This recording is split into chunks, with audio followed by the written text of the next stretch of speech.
Welcome to Serial Napper, the bedtime podcast for people who fall asleep to true crime. This episode gets dark, so if you're sensitive to graphic content, maybe skip the nightcap. You've been warned.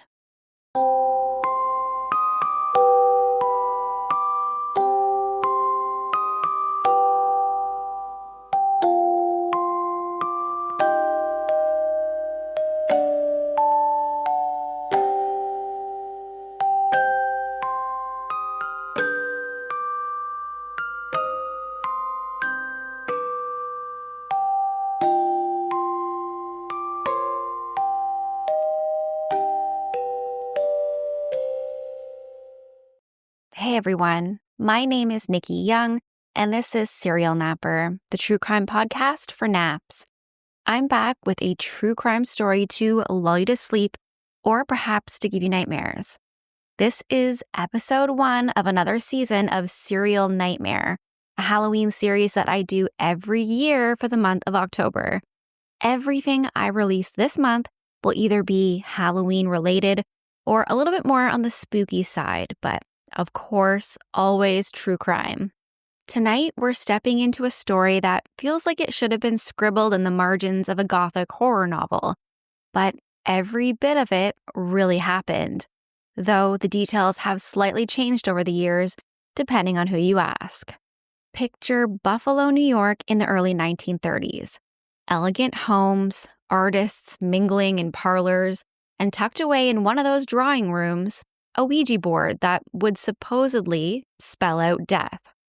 Now, most of us think of the Ouija as a silly little party trick. It's just made of cardboard, letters, a little plastic pointer that never seems to move unless your cousin is secretly pushing it. But in the world we're about to enter, the board wasn't just a game. It was seen as a doorway, a portal between the living and the dead. And when the spirits supposedly slid their message across that planchette, the command wasn't hello or goodbye. It was basically kill her or be killed. This case isn't just about superstition. It's about obsession, jealousy, and just how far people will go when they convince themselves that the voices whispering from the other side must be telling the truth. So, dim the lights, put your phone down, and listen to the story of the so-called Ouija Board Murder and the bizarre and brutal killing of Clotilde Marchand. So, let's jump right in. Let's set the stage. Buffalo, New York, 1930. The city was humming with industry and culture, grand houses, growing museums, and the buzz of progress. It was the kind of place where you could sip cocktails in a parlor one night, then wander through exhibits of art and science the next. On the surface, it was all about elegance and opportunity. At the center of this refined little world was the Marchand family. Henry Marchand wasn't just any artist. He was French-born, a sculptor who had studied under Rodin himself. By the time he landed in Buffalo in 1925, he had carved out a reputation as a master of dioramas and wax modeling. The Buffalo Museum of Science was still under construction, and Henry had been brought in to create its centerpiece dioramas, massive, painstakingly detailed scenes that required endless precision and artistry. It was a prestigious project, and Henry was its star. Wherever Henry went, his wife, Clotilde, was close behind.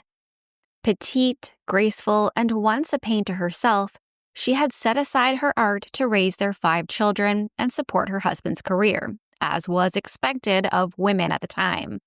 She was respected and admired in Buffalo society, the kind of woman whose presence seemed to soften a room. By 1930, the Marchands were practically woven into the city's cultural fabric. Henry, Clotilde, 2 of their sons, and 1 daughter all worked at the museum. From the outside, it looked like a picture-perfect family story. But if you've been listening long enough, you already know. Storybook endings rarely hold. Behind the polished glass of those museum dioramas and the Marchands' refined life, cracks were beginning to form. Henry's artistic collaborations had led him into close contact with members of the Seneca Nation, whose history and traditions he was trying to capture in his work. One of those collaborators was a striking young Seneca woman named Lila Jimerson, a striking woman in her 30s who became one of his models. Professional relationships can blur into something else all too easily, and in Henry's case, they did. Clotilde had no way of knowing it then, but her husband's hidden affairs and the tangled relationships they created would soon reach straight into her home, and eventually, they'd claim her life. Now, Henry would later testify with a straight face that it was a, quote, professional necessity to sleep with his Native American models, because apparently, according to him, the only way to get an authentic nude pose was to make love to them first. He was 53, she was 36. And I don't know about you, but artistic integrity sounds a lot like cheating husband in disguise. But Lila was more than just a model with a complicated relationship to Henry. She was also deeply fascinated with the occult. She found her way into séances, spiritualism, and most importantly, the Ouija board. And she wasn't dabbling for fun. She fully believed. Through all of this, Lila formed a close bond with Nancy Bowen, a Native American healer from the Seneca tribe. Nancy was older, a respected woman in her community, but also vulnerable in her grief.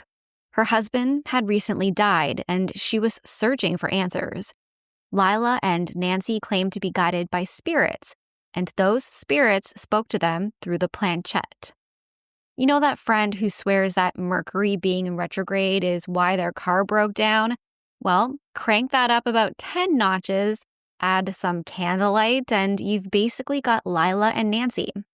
Except instead of, will I meet a tall, dark stranger? Their spirits were whispering murder. The Ouija became their truth teller, their authority, an invisible hand that not only told them what was wrong in their lives, but who was to blame for it. And when that board spelled out a name, the two women didn't see it as a parlor trick. They saw it as a direct order from the other side. But before we get to that, a little history about the spirit board they used to guide every important decision in their lives. Before we dive deeper into Lila and Nancy's late-night conversations with the other side, we need to talk about the board itself.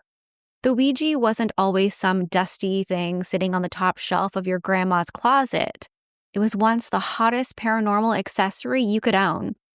The story starts in the late 1800s, during the spiritualist movement in America. Back then, people were convinced that they could talk to the dead as casually as they'd chat with their next-door neighbor. The craze took off after the Fox sisters of upstate New York claimed to receive ghostly raps on their walls in 1848, supposedly from spirits. Suddenly, séances were the weekend's main event, and everyone wanted a direct line to the great beyond. The problem?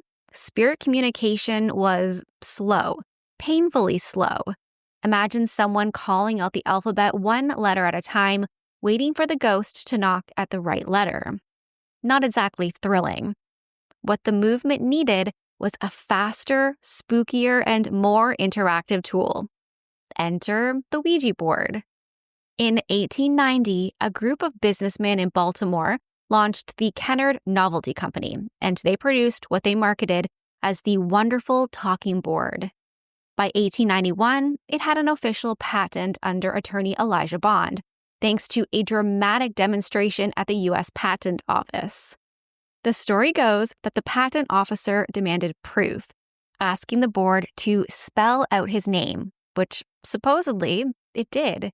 Whether that was divine intervention or just a sneaky bit of background knowledge is anyone's guess. But the board got its patent, and a cultural phenomenon was born. The design hasn't really changed. A flat board with the alphabet, numbers 0 through 9, yes, no, and goodbye in the corners. A heart-shaped pointer called the planchette sat on top, gliding eerily from letter to letter under the lightest touch of fingertips. The price back then, just $1.50 for your very own hotline to the afterlife. By the 1920s and 30s, Ouija boards were everywhere.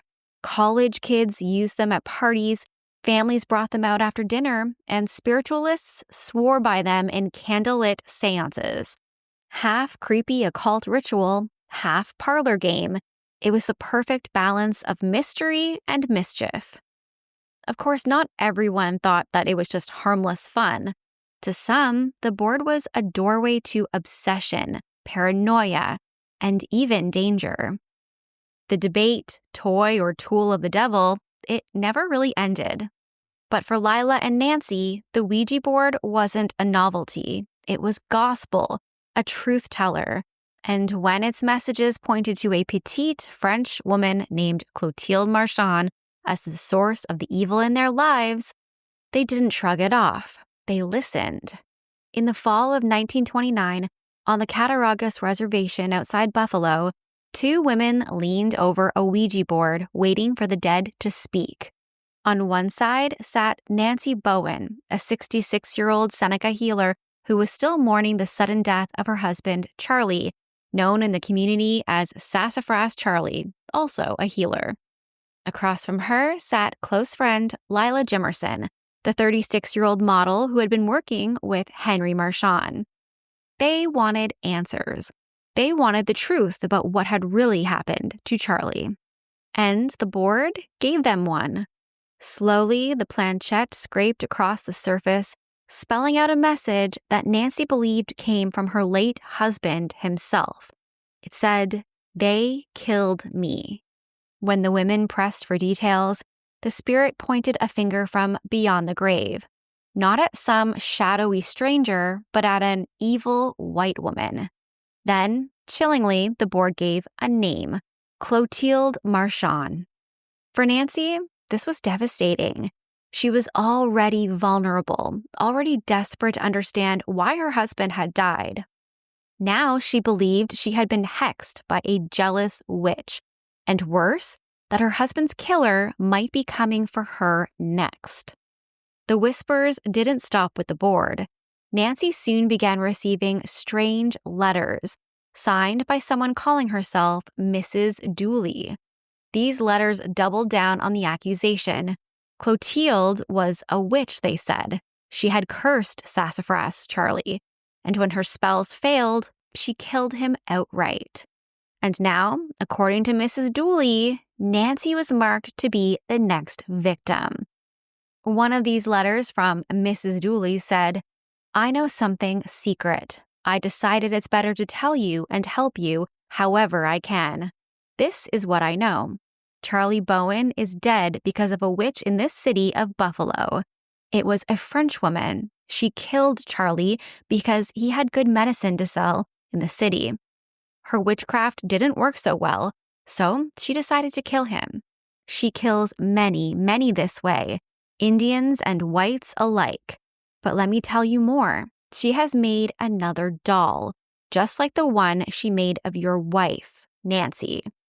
Lila was right there through it all, encouraging Nancy to trust what the spirits had to say. Whether she truly believed it herself or whether she was stoking the fire for her own reasons is a question that still lingers. Was this grief mixed with superstition and a dangerous misunderstanding?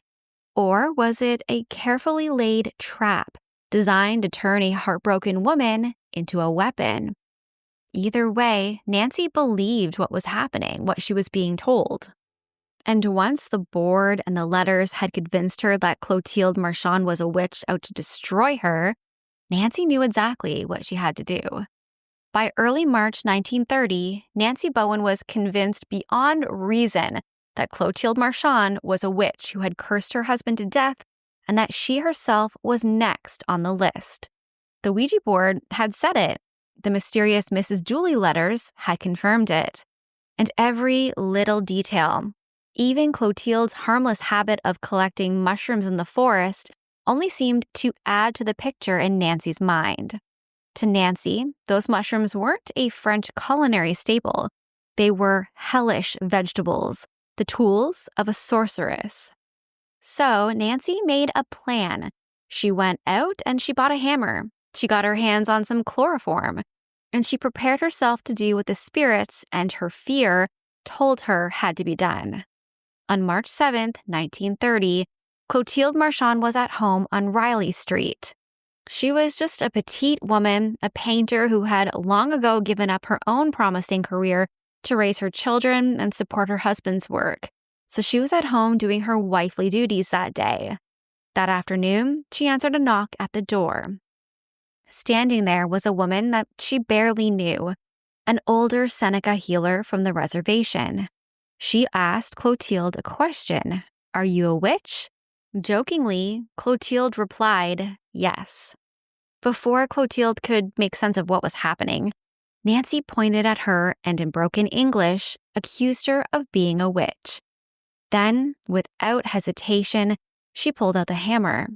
She struck again and again, beating Clotilde until she collapsed. To finish the job, Nancy shoved chloroform-soaked paper down her throat.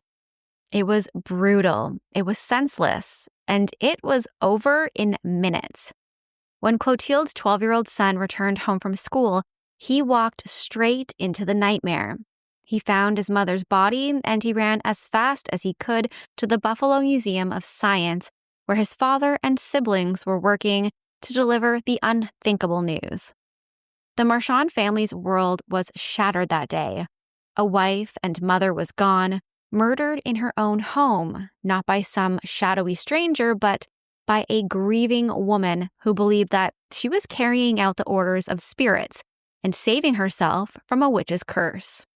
When the police first arrived at the Marchand home, they were baffled. How could someone so respected, so gentle, be brutally murdered in her own house? At first, some even wondered if Clotilde's injuries could have come from a fall down the stairs. But the medical examiner quickly put that theory to rest.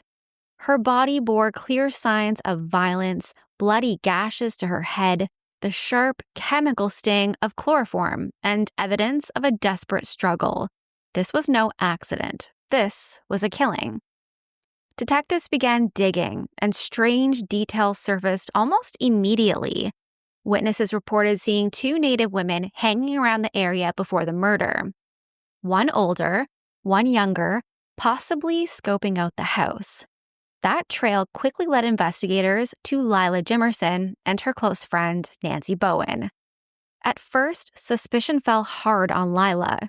She had a visible connection to Henry Marchand, and it didn't take long for his secret to come spilling out. Henry initially denied it, but when the police discovered a stack of love letters, the affair between the French artist and his Seneca model was undeniable. The scandal was as explosive as the crime itself. When Lila was brought in for questioning, she tried to deflect the blame. She told police that her friend, Nancy Bowen, had been responsible for the attack. Sure enough, when investigators searched Nancy's belongings, they found pieces of damning evidence, bloodied strips of clothing, and even the broken earpieces from Clotilde's glasses. They were kept like grim trophies. Under questioning, Nancy confessed. She admitted that she had been convinced by letters, by Lila, and by the spirits whispering through the Ouija board that Clotilde Marchand was a witch who had hexed her husband and was coming after her next. Police pieced together that on the day of the murder, Lila had arranged for Henry to take her out for a drive. While she had him conveniently distracted, Nancy made her way to the Marchand home to carry out the so-called spirit's orders. To outsiders, it looked like a bizarre mix of superstition and jealousy. Was Lila herself a true believer, swept up in the spiritualist craze? Or was she a clever manipulator, using Nancy's grief and fear as the perfect cover to remove her lover's wife? Either way, the picture was clear. Clotilde's death hadn't been the result of a curse. It was the work of flesh and blood hands guided by either dangerous delusion or cold calculation. It didn't take long for the press to pounce.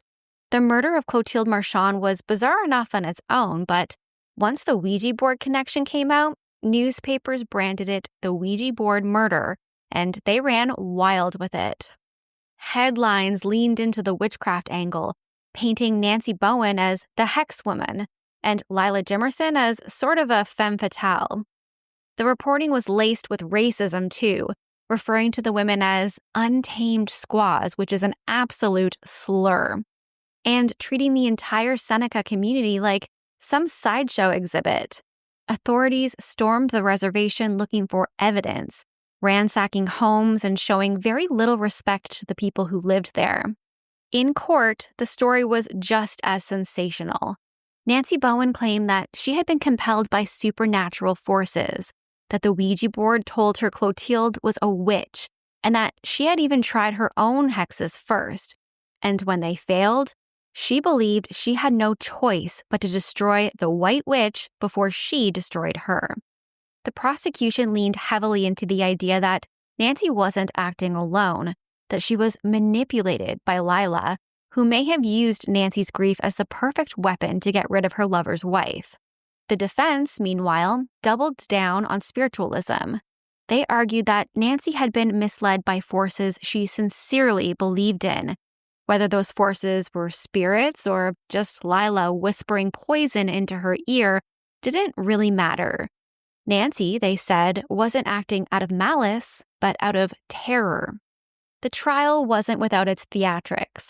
Henry Marchand himself took the stand and admitted his affairs with Native women, calling them a professional necessity. He even claimed Clotilde had been aware and accepting of his behavior, a statement as arrogant as it is cruel. Meanwhile, Lila's defense tried to frame her as a woman caught up in jealousy and rumor, not someone orchestrating a murder. At one point, Lila collapsed in court from a respiratory illness linked to tuberculosis, forcing a mistrial. From her hospital bed, she briefly confessed to second-degree murder, only to later recant. A second trial following in 1931, where her lawyers claimed that she had nothing to do with Clotilde's death, even suggesting that Henry himself had been urging women on the reservation to kill his wife because he was, quote, tired of her. By then, Henry had conveniently moved to Albany, where he married his own 18-year-old niece. Yes, you heard that right. He carried on with his life and career, never facing a single charge. In the end, Nancy Bowen was convicted of manslaughter, but essentially walked free with time served. Lila Jimerson was acquitted entirely. Clotilde, the woman at the center of all of this, was buried in an unmarked grave at Forest Lawn Cemetery in Buffalo. Her art was shown publicly only once at a memorial exhibit held in 1930 after her death. Her daughter, Henriette, would later say, quote, "She was a true artist who never had a chance." It's a heartbreaking reminder that Clotilde wasn't just the wife of Henry Marchand, she was an artist in her own right, with a life and a voice that was cut short before it ever had the chance to be fully heard. And it's crazy to think just how quickly Henry moved on with his life, remarrying a much younger woman and living until 1951. Lila, she lived quietly until her death in 1972. So, justice? That depends on how you define it. Nancy confessed, Lila slipped away, Henry got off scot-free, and the Ouija board? It got the kind of press that money can't buy, etched forever into history as the game that told a woman to kill. There's one piece of this puzzle that never got tied up neatly with courtroom verdicts or newspaper headlines. The letters. Remember those notes that Nancy Bowen received, the ones signed by Mrs. Dooley that told her Clotilde Marchand was a witch who had hexed her husband and that Nancy herself was next on the list. Well, those letters were the real spark that lit the fire. Without them, maybe Nancy would have never marched up to Clotilde's door with a hammer in her bag. Here's the thing, no one ever figured out who wrote them. Investigators compared the handwriting to Lila Jimerson's, but apparently it didn't match. Lila was cagey, denying that she had anything to do with them, and Henry Marchand, His name never officially came up in connection with the letters, but plenty of people have wondered. Was he trying to orchestrate his wife's removal from the sidelines? Did he encourage others to take care of Clotilde for him? Or did someone else entirely fan the flames, knowing that Nancy was vulnerable enough to believe it? The identity of Mrs. Dooley is still a mystery, and that might be the creepiest part of all, because that means that while Nancy sat stooped over that board, convinced spirits were speaking to her, there was also a very real, very human hand slipping poison into her mailbox. Sometimes the dead don't have to whisper at all. The living can do plenty of damage on their own. The murder of Clotilde Marchand sent shockwaves through Buffalo's art and cultural circles. She wasn't just the wife of a famous sculptor. She was a respected artist in her own right. A woman who had given up her career to raise her children and support her husband's work. To lose her in such a brutal, bizarre way left the community stunned. The trial's outcome only fueled the hysteria.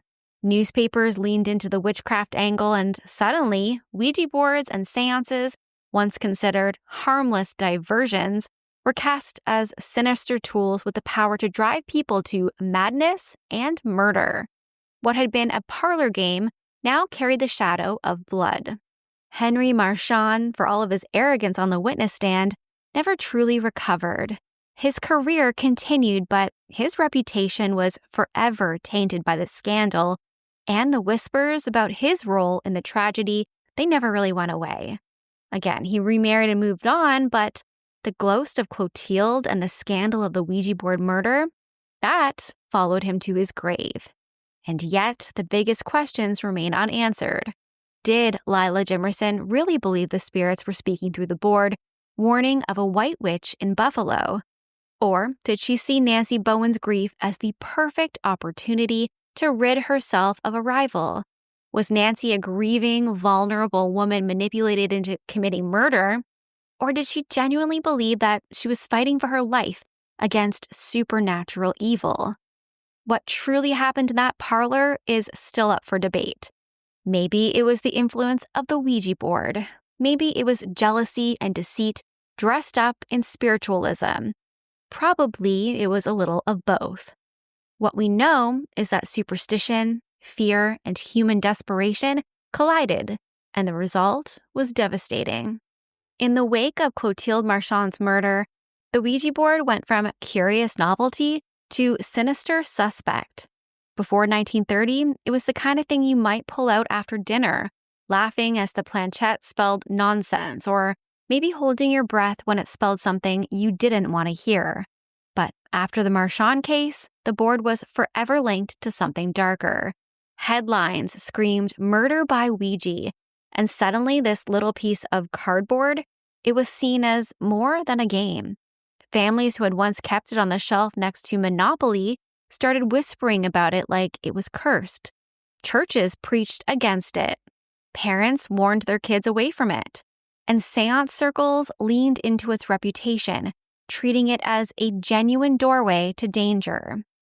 The Ouija board became a pop culture boogeyman.